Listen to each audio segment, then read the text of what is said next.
Maqaa Abbaa, kan Ilmaa, kan Hafuura Qulqulluu, Waaqa tokko. Amiin.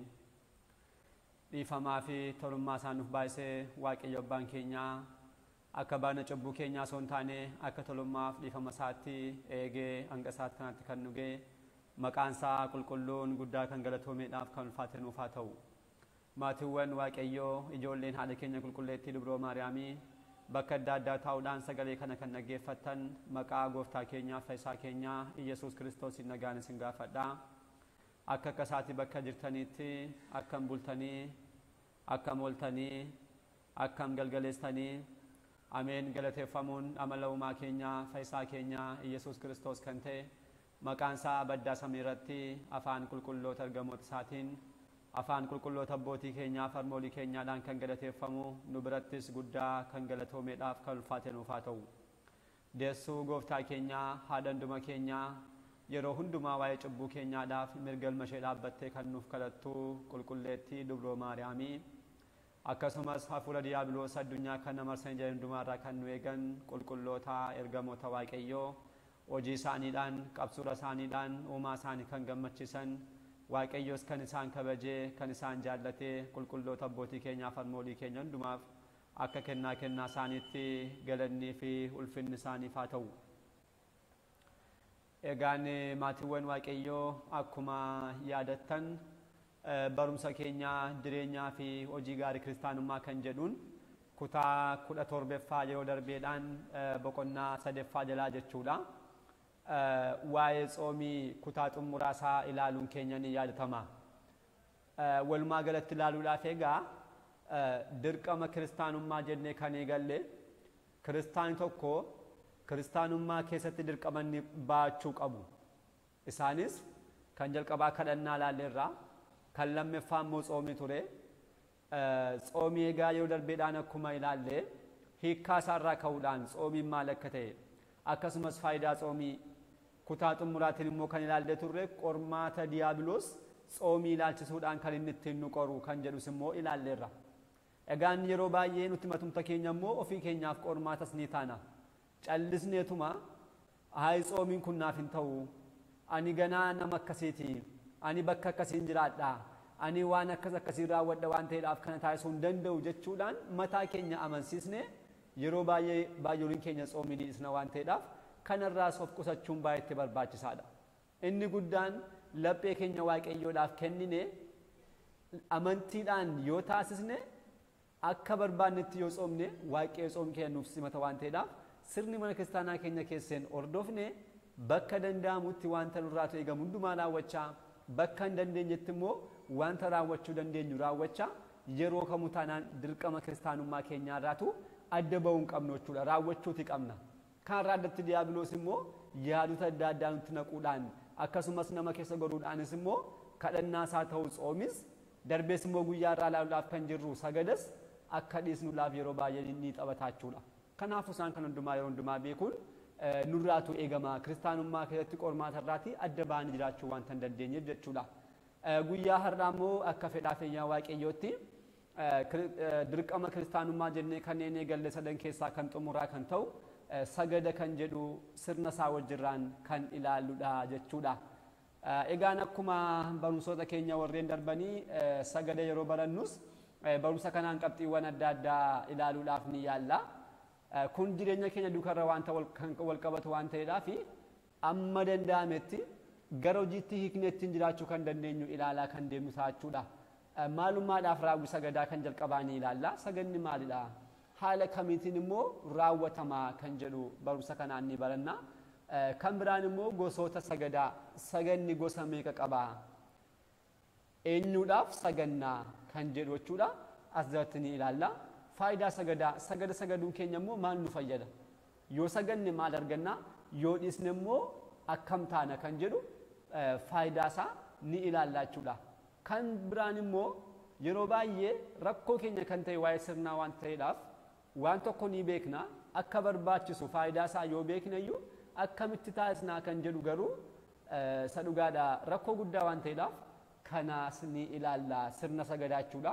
Haala kamiitiin sagannaa yoom sagannaa akkamittidha kan sagannu bakka filachuun sa'aatii filachuun saganni gosa kamitu yeroo kam akka sagadamu kan jedhu kan xumuraa immoo yeroowwan sagadamuu danda'uudhaa fi yeroowwan hin sagadamne sagada kamtu yoom sagadama saganni kan immoo yoom hin sagadamu kan jedhu adda baasnee ilaallachuudha yeroo baay'ee saganni yeroowwan kana sagadamochuudhaan namoonni baay'een walumaa galatti sagada kan jedhamu hin sagadan kun garuu yaada sirrii akka hin taane barumsa kanaan saganni kam yeroo kam sagadamuu danda'a saganni kan immoo yeroo kam sagadamuu hin danda'u kan jedhu ni ilaallaa jechuudha guyyaa har'aa kan ilaallu kan jalqabaa kan ta'u maalummaadhaa fi raawwii sagadaa kan ilaallu taachuudha egaa maalummaa sagadaa yeroo jennu sagada sigdet jechuun maal jechuudha sagada jechuun yookiin sagaduu jechuun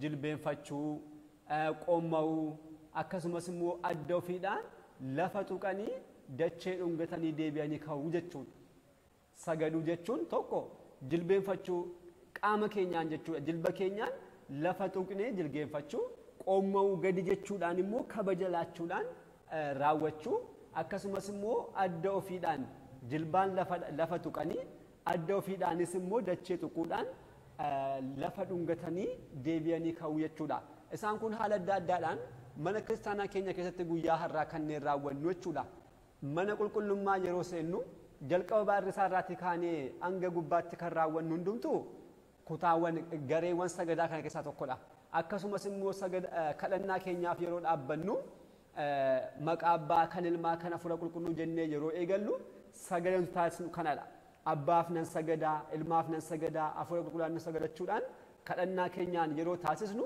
kan agarsiisnus sagadadha jechuudha kanaafuu isaan kun hundumtuu as jalatti kan isaan haammatamanidha darbees immoo qaama keenya fedhiiwwan adda addaa nu keessaa kaan bituudhaaf diiyaabiloosiin mo'achuudhaaf waaqummaa waaqayyoodhaaf yeroo hundumaas jilbeeffachuudhaaf kanneen taasisnu hundumtuu sagada jedhamu jechuudha saganni agarsiistuu ajajummaadhaa fi gadoof qa'ummaati waaqayyoodhaaf kan ajajamnu ta'uu keenya kan agarsiisu maaliitiin sagadaanidha waaqayyoof yeroo sagannu waaqayyoodhaaf yeroo jilbeenfannu waaqayyoodhaaf yeroo gadi jennu dhuguma waaqayyoodhaaf ajajamuu keenya agarsiisna jechuudha akkasumas immoo gadoof qa'ummaa namoonni baay'een kanneen baay'ee oloof qaban mataa isaanii fuudhanii eessa kaa'u akka qulqullootaatti of lakkaa'u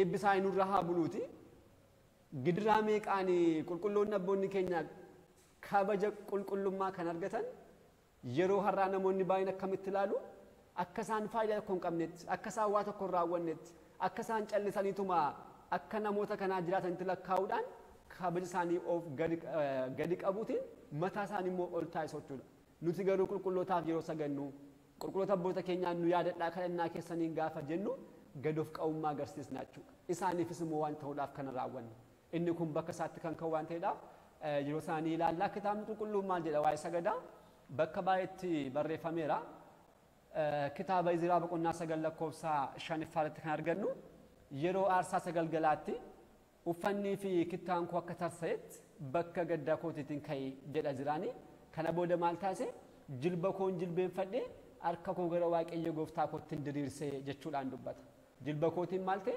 jilbeenfadhee inni kun sagada jechuudha waaqayyoodhaaf jilba kootiin jilbeenfadhee gara waaqayyo gooftaa kootti harka koon diriirsee jechuudhaan dubbata jechuudha egaan guyyaa irraa kiristaanonni jilbeenfachuudhaan kadhannaa galatoo maariyaamii kan taasisnu galata waaqa kan taasisnu kadhannaawwan gosa adda addaa kan taasisnu bu'uurri keenya kitaaba qulqulluu kan ta'edha jechuudha sagadoonni kun tartiibaan bakka adda addaatti kan argannu yoo ta'eyyuu bakka isaatti muraasa caqasoota kitaaba qulqulluu ilaalaa kan deemnu kan ta'u egaan akkasumas maalummaa sagadaa hanga kanaa yoo jenne akkamitti immoo raawwachuu dandeenya saganni karaa kam raawwatamuu danda'a kan jedhus immoo beekuu qabna saganni walumaa galatti gaafa ilaallu haala sadiitti kan raawwatamu haala sadiidhaan sagada raawwachuu ni dandeenya kan jalqabaa boquu cabsuudhaan sagada taasifamuudha aadiinoo kan jennu afaan Ingiliziidhaan jechuudha boquu cabsuudhaan kan taasisnu kan lammaffaa immoo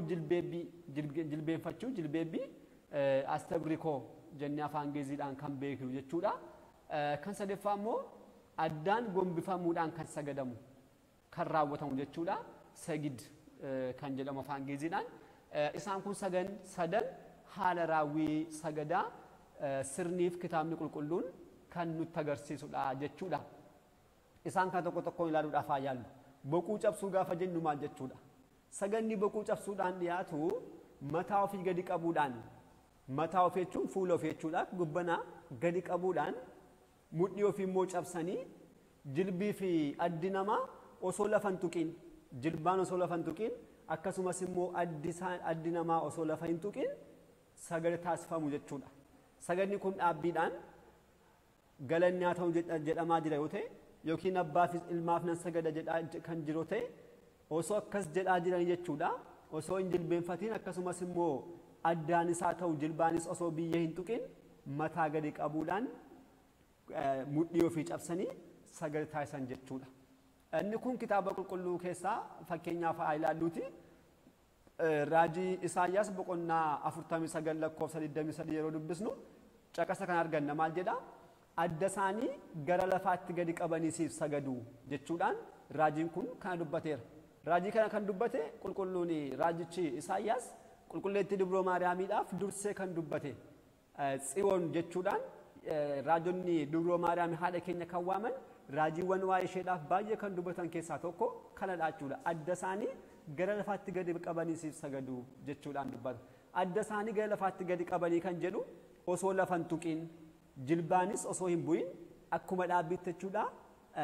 Adda isaanii gara lafaatti gadi qabanii. Kanaaf inni kun gosoota sagadaa keessaa tokkodha jechuudha. Kan lammaffaa immoo jilbeebbiidha. Jilbeebbii jilbeeffachuu jechuudha. Inni kun akkamidha? Jilbaan lafa tuquudhaan yookiin immoo jilbeeffachuutiin addi namaa osoo lafa hin tuqiin, osoo biyyeetti hin bu'in sagadoo taasifamudha jechuudha. Jilbeenfannee osoo jirru kan sagannu jechuudha osoo lafa hin tuqiin. Kitaabni qulqulluun ni dubbata. Ergaawwan qulqulluu Phaawulos keessaa tokko qulqulluun Phaawulos gara Filiphisitti kan erge boqonnaa 2 lakkoofsa 10 irratti yeroo ilaallu maal jedha qulqulluun kun? Samiif lafarra akkasumas immoo lafaa gadi kan jiraatan hunduu maqaa Kiristoosiin akka jilbeenfataniif jechuudhaan tuufa. Maqaa eenyuutiin? Maqaa Kiristoosiin akka jilbeenfataniif. Jilbeenfannuun kun jechuudha sagada jechuudha. Kiristoosiif akka isaan sagadaniidhaaf. Innaa jilbeenfachuun maalidha? Gosaawwan sagadaa keessaa tokkodha jechuudha. Kan sadeeffaa fi kan xumuraan immoo addaan gombifamuudha. Addaan gombifamu sagid kan jennu jechuudha. Inni kun immoo maalidha? Kanneen kan lamaan bakka tokkotti kan walitti qabatedha. Warreen jalqaba kaasne kan lamaan bakka tokkotti walitti qabatee kan argamu jechuudha. Maal jechuuti? Jilbaan jilbeenfachuutiin, akkasumas immoo mataa ofii gadi qabuutiin, mataa adda ofiidhaan immoo lafa tuquutiin, afaan ofiitiinis immoo lafa dhungachuudhaan deebi'anii kan ka'an jechuudha. Saganni akkasii kun maal jedhama? Sagada addaan gombifamuu jedhama. Bakka baay'eetti ibsameera. Kitaaba qulqulluu yeroo dubbisnu jechuudha. Kakuu haaraa keessaatu qulqulluu Yohaannis mul'ata akkuma barreessichaadha. Bakka lamatti barreesseera mul'ata boqonnaa 19 fi akkasumas mul'ata boqonnaa 22 yeroo dubbisnu Yohaannis abbaa wangeelaa jechuudha. Fuuldura ergamaa Waaqayyootti sagaduudhaaf kufee yeroo inni jilbeenfatee biyyootti lafa dhungachuudhaaf jedhu ergamaan sun deebisee isa kaaseera. Lakkii anaaf hin sagadin jechuudhaan jechuudha. Kun sagada akkamiiti? Saganni gosa kanaa jira jechuudha. Ammas ergamaan kun dhuguma gadoof qabummaa ergamaa kanaa ilaaluudhaan qulqulluu Yohaannis ammas maal taasise? Si'a lammaffaadhaaf ammas sagaduudhaaf gaafa inni jedhu ergamaan kun dida jechuudha. Kun maal agarsiisa? Saganni jilbeeffachuun addaan lafa tuquudhaan biyyee dhungachuudhaan kan ka'an gosaawwan sagadaa keessaa tokko ta'uu isaa nu agarsiisa. Namoonni baay'een caqasa kana gara biraatti hiikuudhaan ni ilaalu, gara fuulduraatti kan ilaaludha kan ta'u. Inni kun asitti nun dhiboo jechuudha. Kan biraan bakka kakuu moofaa keessaa bakka baay'eetti kan argannu fakkeenyaaf seera uumamaa boqonnaa 19 lakkoofsa 1 irraa kaasnee yeroo ilaallu ergamoonni Waaqayyoo gara Looxitti yeroo isaan seenan magaalaa Sodoomiif Gomoraa jechuudha. Loox fagootti isaan argee ka'eetti deemuudhaan maal taasise? Fuula isaa gombisee lafatti sagade.